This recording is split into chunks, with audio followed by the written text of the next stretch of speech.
Georgia has struggled these last couple of weeks. I'm not going to deny that, but to say that they're overrated, I think is taking things a little bit too far, because what is overrated in terms of what it means for Georgia? Because it's one thing to call them overrated because they were most people's national title pick coming into this season.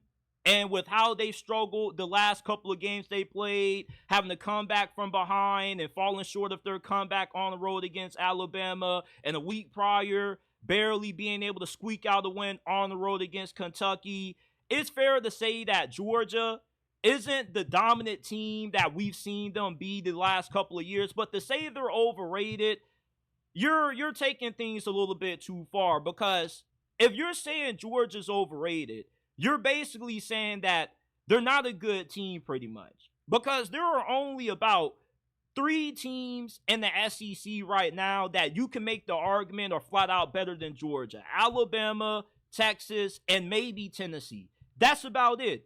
If Georgia plays any other team in any other conference, not named Ohio State, Oregon, they probably smash them by at least 2 touchdowns or more. Like, playing in the SEC is the toughest conference to play in college football, with the amount of quality teams that are in this conference. And although there is a talent gap in this conference between the elite teams like Tennessee, Texas, Alabama, and a team like Oklahoma, Kentucky, the gap isn't as wide as what you may think. Because with the transfer portal, this new era of NIL, it's been able to help programs like Kentucky somewhat close the gap between the elite teams in this conference. And you can say that there's about 7, 8 teams in the SEC this year that could be playoff caliber football teams, Missouri, Oklahoma being the few. But the reason why I don't see Georgia being overrated is because they still are one of the best teams in college football. They got an elite roster top to bottom. The problem with Georgia is that they don't have the same amount of depth on the line of scrimmage that they've had in years past, because from 2021 to now, Georgia had a legendary run when it comes to the amount of talent that they've been able to put in the NFL on their offensive line and defensive line. Like, they had some historically great units these last couple of years, and it's hard to continue to pump out legendary O-lines and D-lines consistently, even if you are the football factory that is Georgia. But just because Georgia's having a down season doesn't make them overrated, because they very well could have a down season, go 10-2, and still have a shot at making it into the national championship game, because they get a ticket into the 12-team college football playoffs. And with the injuries that Georgia is dealing with right now, this is a team that you probably have your best chance at beating them now versus playing them later, because if they get into the 12-team playoffs this year and they get fully healthy, you once again could see Georgia hoisting up that national title trophy, because the transfer portal kind of has hurt Georgia, because they haven't been able to maintain that same level of depth that they had in years past. You see, in 2021, 2022, Georgia was about 2-3 deep on the O-line, D-line. They don't have that this year. And they've definitely looked as vulnerable as they've ever had under Kirby Smart these last couple of years. But you can't call Georgia overrated when most of college football wouldn't be able to beat this team. There's only a few teams that you can say is better than Georgia. So how are they overrated? Are they overrated in terms of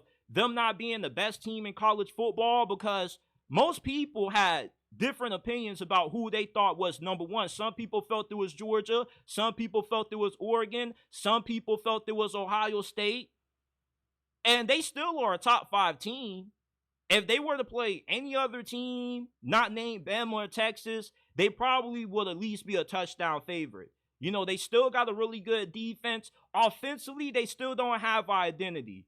You know, they haven't been able to have a lot of success running the football compared to years past. Carson Beck has had a few down performances, but they still have one of the most talented rosters in college football. And we know that Kirby Smart is still one of the best in the sport at what he does.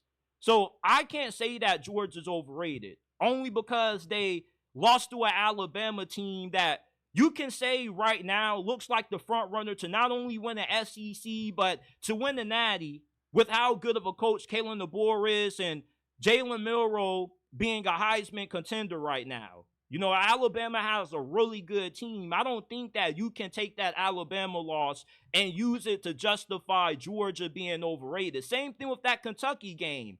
It's hard to win on the road in the SEC, no matter who you are. If you are an elite team, you got to be able to win close games on the road. That's what Georgia did. The teams that are good but not elite struggle to win road games. You know, for Georgia to be able to squeak out that game against Kentucky, and what a lot of people don't understand is that Kentucky normally plays Georgia pretty closely. You know, some of those games on paper look like blowouts when you look at the box score, but if you actually watch the games, like Kentucky normally does a pretty good job of matching Georgia's physicality. They're normally pretty good on the line of scrimmage on both sides of the football, and they normally do play Georgia pretty tough. But with Georgia having a down year and Kentucky being so stout on the line of scrimmage, you know, they were able to punish Georgia for their lack of depth. But with Georgia having to make two more road trips against Texas and Ole Miss, I expect them to win one of those two games. You know, I don't know if Ole Miss is the team that we thought they were coming into this year. If anything, I will call Ole Miss overrated before I call Georgia overrated. Because Georgia's expectations, their goals are still all in front of them. And with how good Georgia is from a talent standpoint still, I don't get the claims of them being overrated. Like, they beat Kentucky. Yeah, you expect them to dominate in a game like that, but it's the SEC, people. With how oversaturated conference realignment has made this conference, they're not going to be the only perceived elite team that has a close win on the road. You're going to see Texas probably have a close win against a team you expect them to beat. Same thing for Alabama. You know, they're going to have a game that they struggle to win, that they have to kind of hit that trap door button to walk out with the victory on the road. But Georgia still is a really good team. I still believe that this is a top 3, top 5 team in college football, and I just can't agree that they're overrated.